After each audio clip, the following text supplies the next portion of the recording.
السلام علیکم، welcome to my channel Free Speak. دوستو، آج کی یہ میری کہانی کسی کی زندگی پہ گزری ہوئی ایک سچی اور سبق آموز کہانی ہے۔ کہانی سننے سے پہلے میری گزارش ہے کہ آپ میرے چینل کو سبسکرائب کر دیجئے اور ساتھ میں دیے گئے بیل آئیکن کو پریس کر کے آل نوٹیفیکیشن بٹن کو سلیکٹ کر دیں۔ ہمارے پڑوس میں ایک گھرانہ آباد ہوا۔ ان کی بڑی بیٹی رانی میری ہم جماعت ہونے کے ساتھ ساتھ دوست بن گئی۔ یہ 3 بہن بھائی تھے، 2 بھائی اور 1 بہن۔ ان کے والد صاحب 2 سال پہلے انتقال کر گئے تھے۔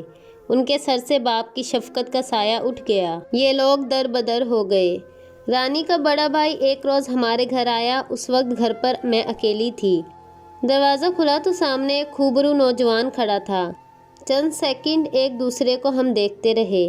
وہ واقعی بہت خوبصورت تھا۔ اس کا نام عثمان تھا۔ کہنے لگا، آپ کے والد صاحب سے ملنا ہے۔ رانی نے بتایا کہ انکل کا بہت بڑا کاروبار ہے۔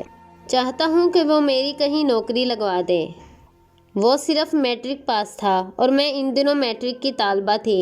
والد صاحب میری ہر بات مانتے تھے کیونکہ وہ مجھ سے بہت محبت کرتے تھے۔ میں نے عثمان سے کہا، امی ابو کہیں گئے ہوئے ہیں، تم شام کو آ جانا۔ اس نے میرے کہنے کی تکمیل کی۔ عثمان کے جانے کے گھنٹے بعد والدین آ گئے۔ میں نے مختصر اس کے بارے میں ابو کو بتایا۔ شام کو عثمان پھر آ گیا۔ اب اس کے ہاتھ میں اسناد بھی تھی۔ والد صاحب نے چند سوالات پوچھنے کے بعد اسے نوکری پر رکھ لیا۔ اب وہ روز ہمارے گھر آتا کیونکہ بابا جان کا ملازم تھا، دکان کا کام کرتا اور گھر کا سودا سلف بھی لا کر دیتا۔ کچھ دن گزرے کہ گھنٹی بجی۔ اتفاقاً امی ابو آج بھی کہیں گئے ہوئے تھے۔ میں نے دروازہ کھولا تو عثمان تھا۔ جی عثمان، کیا بات ہے؟ بڑے صاحب نے بلایا تھا۔ ابو تو باہر گئے ہیں، تم نے آنے میں دیر کر دی۔ وہ جانے کو پلٹا۔ میں نے کہا، ٹھہرو، وہ پنکھا اٹھا کر میرے کمرے میں رکھ دو، وہ ذرا بھاری ہے، میرے کمرے کی چھت والا پنکھا نہیں چل رہا۔ جب اس نے پیڈسٹل فین برآمدے سے اٹھا کر کمرے میں رکھا، اسے اندازہ ہو گیا کہ میں گھر میں بالکل اکیلی ہوں۔ پنکھا چلانے کے بعد بولا، بس بی بی، جاؤں یا کوئی اور کام ہے؟ نہیں، اب تم جاؤ، شکریہ۔ عثمان سمجھ چکا تھا کہ میں اسے پسند کرتی ہوں۔ اس نے بے ساختہ مجھ سے پوچھا، کیا مجھ سے شادی کرو گی؟ میں اس سوال کے لیے تیار نہ تھی۔ تم ایسا کیسے کر سکتے ہو؟ یہ تم مجھ پر چھوڑ دو، صرف مجھے اپنی مرضی بتاؤ۔ میں نے ہاں کر دی کہ ہاں، میں تم سے شادی کروں گی اگر تم میرے ابو کو راضی کر لو۔ اس نے میری بات گرا باندھ لی۔ 6 سال تک وہ میرے والد کی دکان میں کام کرتا رہا۔ ایمانداری سے دن رات محنت کر کے ثابت کر دیا کہ وہ ایک اچھا انسان ہے۔ والد صاحب کو اس کی محنت سے بہت کاروباری فائدہ ہوا اور ان کے دل میں عثمان کے لیے خاص مقام اور جگہ بن گئی۔ تب ایک روز رانی اور اس کی امی آئی تھے میرے رشتے کی بات کرنے۔ جب سے ہمارے مکان کے پہلو میں آ کر وہ لوگ آباد ہوئے تھے، انہوں نے کبھی کوئی شکایت کا موقع نہ دیا تھا۔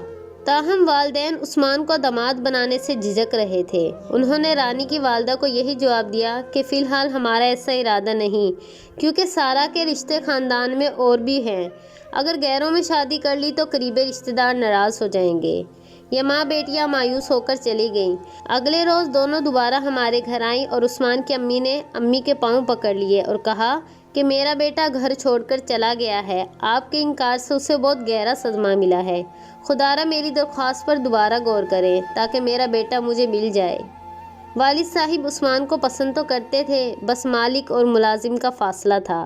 تاہم عثمان ایک اچھے خاندان سے تعلق رکھتا تھا۔ امی ابو نے جب کھلے دل و دماغ سے سوچا، ان کو اس رشتے میں کوئی قباحت نظر نہ آئی۔ سوچا لڑکا دیانتدار ہے اور میری کوئی اولاد نرینہ بھی نہیں، بہتر ہے کہ میں اس کو گھر داماد بنا لوں۔ میرے بعد شاید یہی میرے کنبے کو سنبھال لے گا۔ انہوں نے رشتے کے لیے ہاں کر دی۔ میں آپ کو یہ بھی بتاتی چلوں کہ میں اپنے والدین کی اکلوتی اولاد تھی۔ میں بہت خوش تھی کہ اللہ نے میری دلی مراد پوری کر دی اور عثمان نے بھی اللہ تعالیٰ پر مکمل بھروسہ کر کے جو محنت میرے خاطر کی تھی اس کا پھل اسے مل رہا تھا۔ 6 ماہ بعد شادی ہو گئی۔ والد صاحب کا ایک مکان قریب ہی تھا جو خالی پڑا ہوا تھا، وہ انہوں نے میرے نام کروا دیا۔ میں فی الحال اپنی والدہ کے ہمراہ ہی رہی تھی۔ سسرال میں تو ہفتے میں 2-3 دن ہی جاتی تھی۔ زیادہ تر میں امی ابو کے گھر میں رہتی۔ وہ لوگ شریف تھے، نہ کچھ کہتے تھے۔ وقت تیزی سے گزرتا گیا۔ میرے والد وفات پا گئے۔ اب تمام کاروبار عثمان سنبھالنے لگے۔ امی کو ہر مہینے اچھی خاصی رقم دیتے اور ان کا بہت خیال رکھتے۔ میری شادی کو 10 سال گزر گئے۔ ہم پرسکون زندگی جی رہے تھے، 2 بچے بھی ہو گئے۔ رفتہ رفتہ میرے سسرال والوں کی زندگی بھی خوشحال ہو گئی۔ وہ بہت امیر ہو گئے۔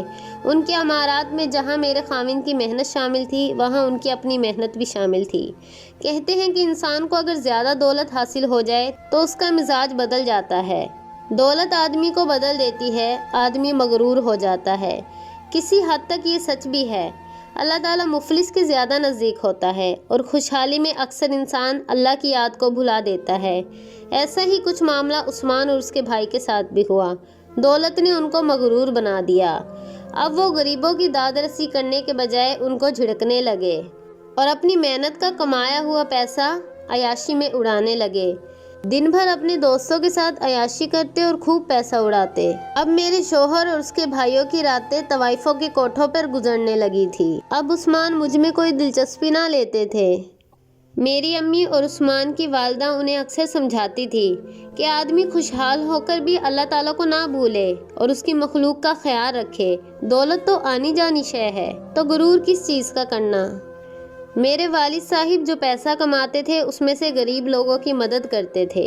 عثمان اور امی نے ابو کی اس روایت کو قائم رکھا، لیکن وقت گزرتا گیا تو عثمان کچھ غفلت کرنے لگے اور ضرورت مندوں کا خیال نہ رکھتے تھے اور اپنی محنت سے کمایا ہوا پیسہ سارا عیاشی میں اڑانے لگے۔ وقت گزرتا گیا اور آخر وہ دن بھی آ گیا کہ ہمیں فاقوں کی نوبت آ گئی۔ عثمان اور اس کے بھائیوں نے سارا پیسہ عیاشیوں میں طوائفوں کے کوٹھوں پر جا کے اڑا دیا اور ہمیں فاقوں کی نوبت آ گئی۔ جب انسان کو ٹھوکر لگتی ہے اسے سمجھ تبھی آتی ہے۔ میں نے عثمان کو بہت سمجھایا تھا لیکن اس نے میری بات نہ مانی تھی۔ ایک دن عثمان کے منہ میں ایک دانہ نکل آیا۔ ڈاکٹرز نے بائیوپسی کروانے کا بولا۔ جب رپورٹ آئی تو پتہ چلا کہ عثمان کو کینسر ہو گیا ہے۔ ہم سب بہت افسردہ اور نڈھال تھے۔ عثمان کو ہسپتال میں داخل کروایا گیا۔ دانے کا آپریشن کامیاب نہ ہو سکا، بہت پیسہ خرچ ہوا، لیکن مرض بڑھتا گیا اور گہرے زخم بن گئے۔ عثمان نے کھانا پینا بھی ترک کر دیا تھا۔ عثمان بہت تکلیف میں تھے اور اسی تکلیف میں ایک دن عثمان ہم سب کو چھوڑ کر اس دنیا سے رخصت ہو گئے۔ میری تو جیسے زندگی ہی ویران ہو گئی تھی۔ میں ہر وقت روتی رہتی تھی، ہر طرف مایوسی طاری تھی۔